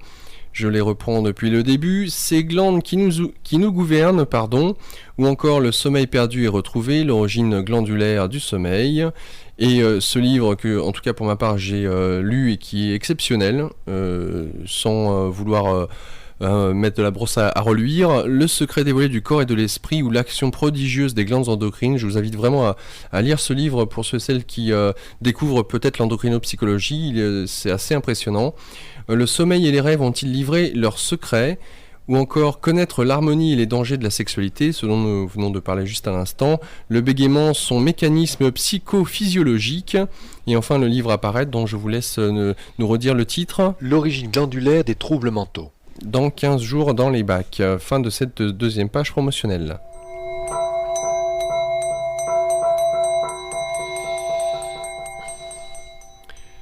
Alors, de ces glandes endocrines et de l'interrelation qu'il y a entre le corps et l'esprit, on peut voir à quel point notre psyché peut être affectée, et de même la manière dont la psyché influe sur ces glandes endocrines. Pour ceux et celles qui sont quelque part coupés de toute empathie, c'est-à-dire être capable de voir des scènes qui pourraient faire tourner de l'œil plus d'une personne, mais ne pas se sentir sensibilisé à la souffrance d'autrui. L'empathie, entre guillemets, serait détenue par une glande, là aussi peut-être celle des émotions qui est la thyroïde. L'empathie, thyroïde génitale. La thyroïde parce que glande de la sensibilité, glande des interrelations humaines, mais la génitale, glande de l'affectivité, de l'altruisme, de la possibilité d'entrer en relation affective avec quelqu'un, de voir à l'intérieur de lui-même, de ressentir ce qu'il ressent, c'est la génitale. Sinon, si elle est plus ou moins atrophiée, n'oubliez pas qu'il y a des personnes qui ont une hyperthyroïdie, qui ne sont pas du tout empathiques parce que leur génital est assez atrophié. Donc c'est la génitale essentiellement qui donne l'empathie. Alors pour ceux et celles qui viennent vous voir, j'aimerais qu'on définisse un petit peu plus clairement ce qui, entre guillemets, les attend. Donc l'endocrinopsychologie vise à rétablir cet équilibre endocrinien de ces 4 glandes endocrines principales. Bien entendu, dès le moment où il y a un rééquilibrage de ces glandes endocrines, on a bien vu qu'il y avait un rééquilibrage, je dirais, de l'humeur, de cette sensation, si on peut dire ça comme ça, d'être un être plus épanoui, plus heureux, plus en accord avec soi-même, d'avoir un recul sur les événements et ne pas être embourbé dans ses problèmes d'une certaine manière. Donc, comment se fait ce rééquilibrage ? J'ai une dame qui me disait justement aujourd'hui, pour répondre avant de répondre, qui me disait cet après-midi que c'est incroyable parce que je me sens bien, je me sens heureux de vie, c'est incroyable. Une femme qui a 50 ans passés, hein. C'est inimaginable, je suis heureuse. Mon mari me dit, mais dis donc, qu'est-ce que tu as, tu changes complètement. Voyez, alors, je dis ça de façon très authentique, parce que je suis même étonné souvent de voir des résultats si rapides, parce qu'elle a fait combien 4-5 séances seulement. Tout le monde n'est pas logé à la même enseigne. Il faut être très réaliste. C'est un équilibrage qui peut prendre du temps. Mais parfois, on a des résultats extrêmement rapides, qui sont vraiment étonnants. Comment ça se passe ? Eh bien, une fois que j'ai vu de quoi il s'agissait, d'abord, il y a un contact la première fois. Donc les personnes, j'explique un peu ce que je fais d'abord qui je suis, parce qu'il faut savoir, je suis un peu en dehors des normes quand même, en tant que psychologue physiologiste, j'explique ce qu'est l'endocrinopsychologie, parce que ce n'est pas connu. Ensuite, j'écoute la personne qui m'explique un peu ce pourquoi elle vient, et ensuite, évidemment, une fois que j'ai bien compris le problème, j'explique ce dont il s'agit au point de vue glandulaire, comment l'interpréter, qu'est-ce qui se passe. Donc j'essaie d'éclairer la personne sur les symptômes qu'elle ressent et dont on n'a donné aucune réelle interprétation en général. Et enfin, on finit par une séance d'essai, la première séance, et j'explique ce qu'est la méthode, ce qu'elle fait, ce qu'elle fait espérer, comment ça marche, le côté très concret des choses. Et cette séance, c'est une séance d'essai pour voir un peu si le taux, la puissance des champs magnétiques qui sont administrés est suffisant. Alors je ne le sais pas, donc a priori on met une petite puissance d'abord, on essaye d'évaluer, ensuite on augmente en puissance et on passe en vitesse de croisière. Et quand les personnes aperçoivent vraiment des résultats, eh bien on essaye de pérenniser un peu, car le vrai problème c'est de mémoriser. Il faut mémoriser, il faut enregistrer ces modifications endocriniennes au cours des semaines et des quelques mois. Ainsi on peut espérer modifier véritablement, pour que ça dure, notre équilibre glandulaire. Voilà. Alors, il s'agit de rentrer, entre guillemets, pour recevoir ces ondes électromagnétiques. Est-ce que on rentre, entre guillemets, dans une cabine, ou est-ce que c'est un appareil qu'on porte sur soi ? Non, Comment ça se passe ? Il y a une cabine, parce qu'il y a une protection, parce que ce sont des ondes qui brouillent pas mal les radios, les télévisions, et il faut donc protéger l'environnement, c'est obligatoire, par une cage de Faraday. Enfin c'est très simple, une cage de Faraday qui protège justement de ça. Sinon, il n'y a rien à dire, on est allongé avec une plaque abdomino-dorsale qui fait passer ce champ, et c'est très agréable d'ailleurs, il y a un peu de chaleur, et on met de la musique éventuellement. D'abord on parle pas mal, au début en tout cas, et il y a de la musique, c'est très détendant, les personnes viennent après le travail, ils disent ça me détend, je suis très bien, laissez-moi, je vais dormir, et il y a des gens qui s'endorment carrément, même qui ronflent. Combien de temps 40 minutes. 40 minutes, d'accord. Alors, si j'ai bien compris ce que vous faites et la manière dont vous utilisez cette machine, c'est que dès le moment où il y a donc une personne, je prends un exemple, qui est en dépression, elle vient vous voir, donc forcément si on est en dépression, et d'après les travaux du docteur Jean Gauthier que vous relevez, d'où l'endocrinopsychologie, c'est que les glandes endocrines sont déséquilibrées. Donc, dans un premier temps, rééquilibrage de ces glandes endocrines. Donc, forcément, la psyché suit derrière. Donc, on arrive à sortir un peu le nez du bourbier dans lequel on est quand on est en dépression, à prendre ce recul, à être un peu plus, heureux d'une certaine manière. Mais, une fois qu'il y a ce rééquilibrage psychologique qui est effectué grâce à la machine, ce n'est pas pour autant que le problème, entre guillemets, à la racine a été enlevé. Puisque ce qui a créé ce déséquilibre endocrinien vient d'un déséquilibre psychologique, d'une peur, peut-être d'un conditionnement, d'un choc émotionnel durant l'enfance, pourquoi pas, et que dès le moment où on n'a pas, entre guillemets, mis ça au jour de la conscience, le problème, petit à petit, qui a été, redeviendra s'insinuer progressivement. C'est ce qu'on pourrait penser en tout cas. Oui. Alors c'est un peu compliqué tout ça, bien sûr. Simplement, la machine va agir sur l'équilibre glandulaire de manière que les impacts, les déséquilibres se modifient pour atteindre cet équilibre qui va permettre à l'esprit, donc à l'âme, de se libérer justement. Il faut se libérer, donc devenir libre de ces lourdeurs, de ces enregistrements erronés, de ces images pesantes, et petit à petit, on va pouvoir libérer donc le sujet. Alors, vous me dites, ça ne va pas empêcher les impacts. Bien sûr, une mémoire qui a été forgée il y a bien longtemps va toujours avoir tendance à revenir. C'est vrai, on n'efface pas une mémoire. Ce qu'il faut faire simplement, on n'efface pas vraiment une mémoire, c'est vraiment un problème. Je dirais, pour l'illustrer, je dirais que le bégaiement, par exemple, quand on l'éradique, il n'est jamais vraiment effacé, puisque quand on a un grand stress, on peut se remettre à bégayer, même 40 ans après. Ça veut dire que le sujet a enregistré un parler sans bégayer, petit à petit. Il a enregistré donc de nouveaux sillons dans sa mémoire, dans son cerveau, et dorénavant, il vit de ces nouveaux sillons mnémoniques. Mais pour autant, ça ne veut pas dire qu'on a effacé les autres. Si donc un grand stress arrive, le problème de l'équilibre, c'est un peu compliqué, l'équilibre entre thyroïde et système nerveux. La thyroïde s'effondre, par exemple, avec un grand stress, tous les automatismes nerveux se mettent en pétard, si j'ose dire. Ils se mettent en éréthisme. Et à ce moment-là, les anciens automatismes, ceux qui ont été mis en sourdine pendant des années, reviennent à la surface parce qu'ils sont comme raclés par le fond, par les automatismes qui se mettent à bouillonner en raison de l'effondrement thyroïdien humoral. Ça, c'est quelque chose d'important, évidemment. Les médecins sont très loin d'avoir cette interprétation. C'est tout quelque chose à partir des travaux du Dr Jean Gauthier. Donc, on n'efface pas les causes premières qui ont été les impacts premiers de ça.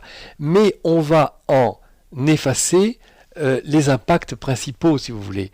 Et on va vivre avec un équilibre suffisant. Et c'est pour cela, d'ailleurs, qu'il faut rester avec cet équilibre permanent. Car si on s'effondre parce qu'on a une dépression, on risque de revoir ces anciens automatismes venir à la surface. D'où le travail là du psychologue, pour le coup. Voilà. Ce qui est aussi intéressant à travers la manière dont ces glandes agissent sur notre corps, c'est qu'elles modulent réellement nos caractéristiques physiques. Alors là on le voit très bien dans le livre justement Les secrets dévoilés du corps et de l'esprit et l'action prodigieuse des glandes endocrines, c'est que dès le moment où vous avez quelqu'un que vous rencontrez, quel qu'il soit, avec l'œil qui est le vôtre, avec les années d'expérience, vous pouvez saisir quelle peut-être prédominance il y aurait de telle ou telle glande. Oui, on peut voir par le physique les caractéristiques de quelqu'un, sa forme d'abord générale, et puis les caractéristiques plus précises des yeux, des oreilles ou de la bouche, peu importe, de son nature générale, mais aussi de sa façon de s'exprimer, de sa façon de se comporter, de rire, d'avoir des rictus, ou peu importe, tout ce qui émane de la personne humaine peut être critère à évaluation éventuellement. Ça se fait simplement, il ne s'agit pas d'être le pourfendeur, celui qui cherche toujours évidemment à deviner ce qu'est quelqu'un. Non, mais c'est utile tout de même, surtout lorsque les sujets sont très dominants au point de vue de caractéristiques. Lorsqu'ils sont des mélanges, c'est plus difficile. Mais les dominants, quand on voit un thyroïdien qui est tout longiligne, des épaules étroites, plutôt blond, les yeux plutôt clairs, bleus, ouverts, le nez fin, aquilin, les lèvres fines, un teint clair, etc., eh bien vous pouvez conclure que c'est un thyroïdien et à partir de là, déduire son caractère. Et à ce moment-là, vous décrivez tout son caractère et vous dites, mais comment vous savez tout ça? C'est moi tout craché. C'est pas difficile, mais il faut connaître les clés. Alors, je vais laisser la place aux auditeurs. Pour ceux et celles d'entre vous qui ont des questions à poser à Jean Duchazot, le standard est ouvert, le 08 92 23 95 20. 08 92 23 95 20. Alors, j'aimerais qu'on puisse aborder l'une des caractéristiques peut-être principales, et là où je vois en tout cas les grands effets que peut avoir l'endocrinopsychologie, notamment pour ceux et celles qui sont touchés soit d'hypothyroïdie, soit d'hyperthyroïdie, puisque on enlève la thyroïde et qu'on est censé vivre à vitam aeternam avec des produits de substitution. Est-ce que justement, parmi ceux et celles qui viennent vous voir, il y a je dirais, comment est-ce que je pourrais manifester la question ? Est-ce qu'il y a entre guillemets, une catégorie de personnes spécifiques, par exemple touchées d'hyper ou d'hypothyroïdie, qui viennent en majorité, ou est-ce qu'il s'agit vraiment d'un ensemble, entre guillemets, d'un panel de personnes ? Voilà, le mot panel, oui, c'est ce que j'allais dire. Non, il y a tout un tas de personnes qui viennent. Bien sûr, puisque nous parlons pas mal de la thyroïde, il est évident que cela fait que beaucoup de gens atteints de la thyroïde m'interrogent. Évidemment, j'ai pas mal de gens atteints de ces difficultés thyroïdiennes, en hypo ou en hyper. Mais généralement, j'ai toutes sortes de gens. J'ai des déprimés, j'ai des gens qui ont des difficultés de toutes sortes, de tous ordres, des enfants en difficulté scolaire, des personnes en difficulté émotionnelle, des gens fatigués, des gens insomniaques, des gens qui ont des problèmes sexuels. J'ai toutes sortes de gens. Mais effectivement, de plus en plus, on a des personnes qui se plaignent de la thyroïde. Il y en a pléthore. Parce qu'il est clair que dès le moment où on en parle, enfin on entend endocrinopsychologie, on peut tout de suite cibler en disant bah oui, la thyroïde est une glande endocrine, mais des différents symptômes, je dirais, psychologiques que vous venez d'émettre, de toute façon, mettent en avant un déséquilibre justement hormonal de ces glandes endocrines. On va accueillir Monique tout de suite. Monique, bonsoir. Éteignez votre radio, Monique, s'il vous plaît. Oui. Bonsoir. Oui, bonsoir. Oui, j'appelle parce que j'ai relevé que une certaine affection de thyroïde prive de sommeil, de rêve prémonitoire. Or, ces rêves prémonitoires, moi, effectivement, j'en avais pas mal avant, et je n'en ai plus du tout depuis presque une année. Et ça me rend très malheureuse, ça. En effet. Oui, c'est étonnant. Est-ce que vous avez constaté donc une baisse de votre thyroïde ? Est-ce que vous avez un problème d'ordre thyroïdien alors depuis une année ou pas ? Non, je ne me rends pas compte si j'ai un problème, parce que je n'ai pas consulté. D'accord. Mais je suis dans un endroit où je connais beaucoup de personnes qui ont des problèmes de thyroïde. D'accord. Donc, il peut y avoir des endroits, je ne sais pas à quoi ça tient. Pas forcément. Mais... Vous avez donc remarqué que depuis une année, vous avez une baisse de ces fameux rêves prémonitoires. J'ai une baisse de ces rêves prémonitoires. J'ai de plus en plus de mal à dormir. Voilà. Bon, eh bien écoutez, comme je le dis dans un des ouvrages, le rêve est... Alors ça, ce n'est pas rendu officiel parce que c'est pas ce qu'on dit officiellement, bien entendu, mais enfin, le rêve est dépendant de la thyroïde quand on se réveille, car on rêve quand on se réveille, non pas pendant la phase paradoxale, ce que je démontre être une erreur médicale depuis 50 ans. D'ailleurs, il y a quelques auteurs officiels au monde qui contestent que le sommeil paradoxal soit la phase des rêves. Mais, pardon. Oui. Alors, donc, pour vous, madame, ces rêves, si donc il y a une atténuation dans votre comportement habituel, il faut penser qu'il est en relation avec la thyroïde. Je ne sais pas quel âge vous avez. J'ai 76, je suis très fatiguée. Alors, vous faites très jeune au téléphone, je vous en félicite. Ah oui, c'est ce qu'on me dit, mais de nature, enfin... comment dire, physiquement aussi, paraît-il. Bon, eh bien, malgré tout, vu l'âge, vous savez que quand on vieillit, et on vieillit depuis qu'on est né d'ailleurs, mais enfin, disons à partir de 50 ans, la thyroïde va vers l'atténuation fonctionnelle, ce qui est tout à fait naturel. C'est pas qu'on perde nos facultés, loin de là, au contraire, on les augmente même, parce que la génitale se développe quand on vieillit. Mais elle est censée se développer si on a une vie équilibrée, bien entendu. Oui. Mais la thyroïde, inéluctablement, poursuit une sorte de descente aux enfers, mais lente, n'est-ce pas ? Pas gravissime, mais selon les personnes, en tout cas, ça peut être plus rapide. Et la thyroïde est la glande de la vitalité, de l'oxydation cellulaire, c'est celle qui vous fait vieillir. Et à votre âge, tout de même, il ne faut pas vous étonner que certains changements dans l'adaptation, parce qu'on peut dire que même un rêve prémonitoire, c'est une manière adaptative, de toute façon, eh bien, cette baisse adaptative vient de votre thyroïde. Voilà, il y a un changement. Soyez heureuse qu'il soit arrivé très tard. Vous auriez pu l'avoir, ce petit changement, il y a 10 ans ou il y a 15 ans, mais vous l'avez que depuis un an. Voilà ce que je peux vous dire. Oui, et alors ça ne peut pas s'améliorer. Écoutez, on peut toujours améliorer, parce que j'ai eu une dame de 91 ans il y a quelques années, qui a fait quelques séances seulement, parce qu'elle ne pouvait pas trop venir. Eh bien, elle a été extrêmement améliorée et ses enfants m'ont dit « Oh maman, c'est incroyable, elle a fait des progrès, c'est fou en 6 séances. » Donc, c'est pas l'âge qui fait. Elle a été améliorée dans beaucoup de choses, dans son état adaptatif, dans son état mental. Moi, je suis persuadée que ça peut s'améliorer, ça.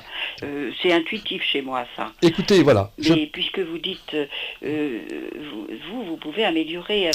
On peut améliorer, madame. J'ai pris en route votre oui, c'est ça. Mais... Si vous venez faire des séances, par exemple, eh bien, vous aurez certainement des améliorations générales. Oui. Parce que, alors, ça correspondra alors au cas suivant. Il y a des personnes qui viennent me voir pour tel problème. Par exemple, je suis une jeune fille qui vient me voir parce qu'elle a de l'hypertrichose. L'hypertrichose, c'est une poussée de poils exagérée. Ah, oui. Eh bien, souvent, avant même qu'on ait un effet sur l'hypertrichose, on peut en avoir, mais c'est un petit peu long, c'est un peu difficile, on a des résultats sur bien autre chose. Sur l'état mental, psychologique, affectif, humoral, etc. Parce que l'équilibre glandulaire se fait tous azimuts. Oui. Alors, vous, je ne peux pas vous dire si vous serez amélioré par rapport à ce problème particulier. J'espère bien que si. Ah écoutez, espérons-le, madame, espérons-le, mais je ne peux pas vous le prouver. Une certaine volonté ça peut aussi jouer, non? Ah oui, bien sûr, plus ou moins, oui, parce que la volonté agit sur nos glandes. En tout cas, Monique, je ne pourrais pas continuer, désolé, mais il y a d'autres auditeurs. Vous êtes à Paris ou pas? Je donnerai les informations en fin d'émission, Monique. Voilà. Merci de votre appel. Au revoir. Merci, au revoir. Au revoir, madame. Et nous accueillons Martine. Martine, bonsoir. Bonsoir. Bonsoir. Je voudrais savoir s'il serait possible de traiter des nodules à la thyroïde par le biais de ce rééquilibrage glandulaire. Ah oui, bien sûr, madame. Oui. C'est-à-dire que l'aspect médical, je m'en défends, bien entendu, puisque je ne suis pas médecin, je n'ai pas le droit de m'occuper de traitements médicaux, mais je dis que dans le cadre de l'équilibration glandulaire, psychoglandulaire exactement, nous pouvons enquister, atténuer, équilibrer tout le système glandulaire, donc on agit sur la thyroïde, bien entendu, dans le cadre de cet équilibre. Maintenant, quant à traiter le nodule, je ne m'en occupe pas, ça se fait tout seul, si vous voulez. Il y a un traitement, une action qui est générale, d'équilibre général, qui va faire que l'équilibre glandulaire va se manifester. Et voilà, et je ne peux pas dire que tout d'un coup, comme ça, on va traiter le kyste, si vous voulez, ou le nodule. Oui. Vous comprenez? Il faut espérer une action d'équilibrage certaine.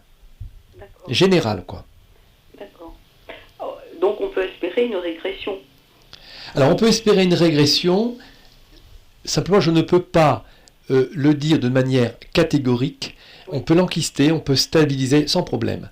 Mais parce que, la catégorie, on ne peut pas. Pourquoi? Parce que chacun est unique au monde, vous le savez bien, et que la machine est la même pour tout le monde, mais chacun est unique. Alors j'ai des résultats tous azimuts, mais fonction des personnes, fonction de ce qu'elles sont, fonction de l'ancrage des mots, fonction d'un tas de facteurs personnels.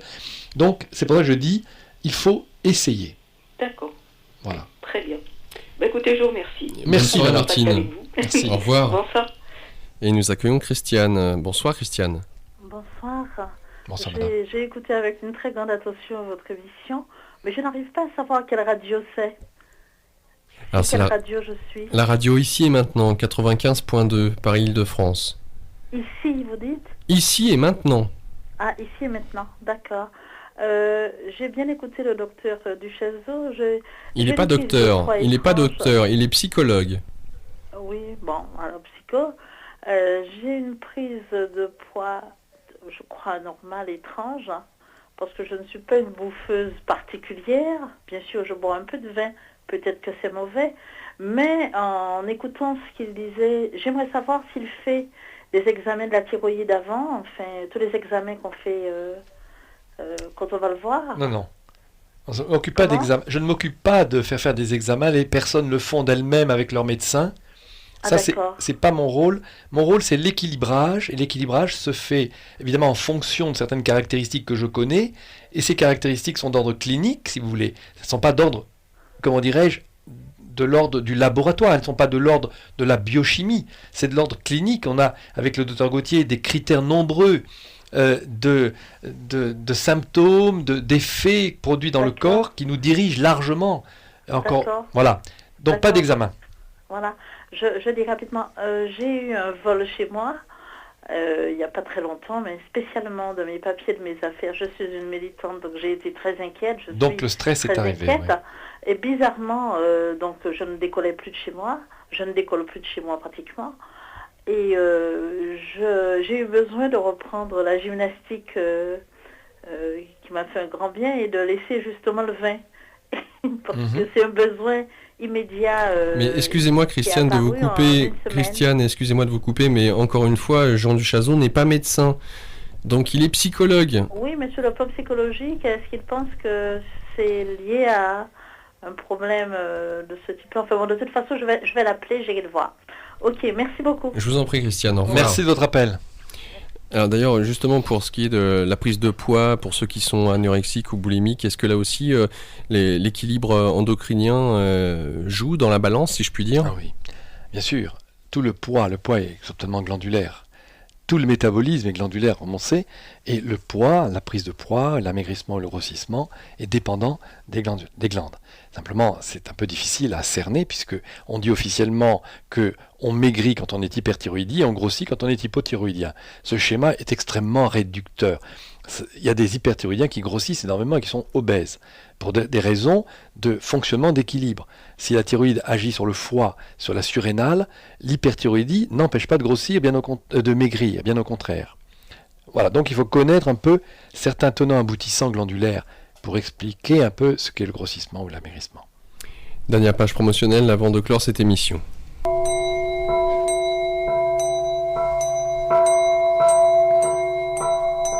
Donc je le répète, on ne le répétera jamais assez, il est vrai que ça peut porter à confusion, mais Jean Duchazot, aujourd'hui présent dans nos studios, est psychologue, et oui, et il a mis au point cette pratique, l'endocrinopsychologie, le moyen d'utiliser cette machine de D'Arsonval, d'envoyer des ondes électromagnétiques qui régulent le système de ces glandes endocrines au nombre de 4 dans le corps humain et qui agissent sur, je dirais, on va dire le côté spirituel, psychologique de tout à chacun. Pour le contacter, un numéro de téléphone fixe que voici, le 01 47 63 16 30. 01 47 63 16 30.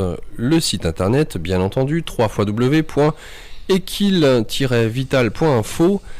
Equil, EQUIL, la touche 6 de votre clavier, Vital, VITAL.info, et les différents ouvrages de Jean Duchazot que vous pouvez vous procurer, Ces glandes qui nous gouvernent, ou encore Le sommeil perdu et retrouvé, l'origine glandulaire du sommeil. Nous avons aussi ce livre, Le secret dévoilé du corps et de l'esprit, ou l'action prodigieuse des glandes endocrines. Il y a aussi Le sommeil et les rêves ont-ils livré leurs secrets ? Connaître l'harmonie et les dangers de la sexualité, le bégaiement, son mécanisme psychophysiologique, et apparaître, Jean Duchazot. Apparaître alors, j'étais distrait, excusez-moi. L'origine glandulaire des troubles mentaux apparaître dans 15 jours. Quels éditeurs ? Equil Vital. Ah, d'accord, auto-édité alors. Exact. Exact. Fin de cette dernière page promotionnelle. Voilà donc fin de cette émission. Jean Duchazot, un grand merci pour avoir co-animé cette émission avec moi.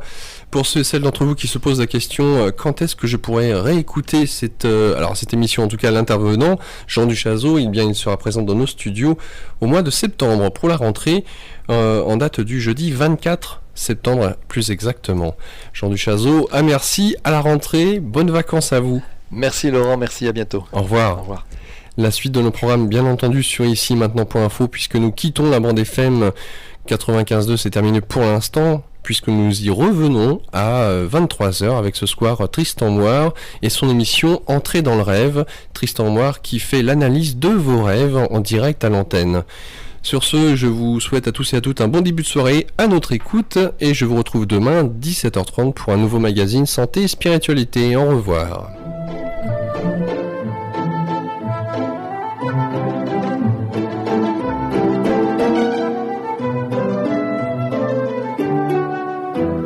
le magazine Santé et Spiritualité, tous les jours de 17h30 à 19h sur Ici Maintenant, 95.2 FM, ici maintenant.info aussi, pour nous écouter via Internet.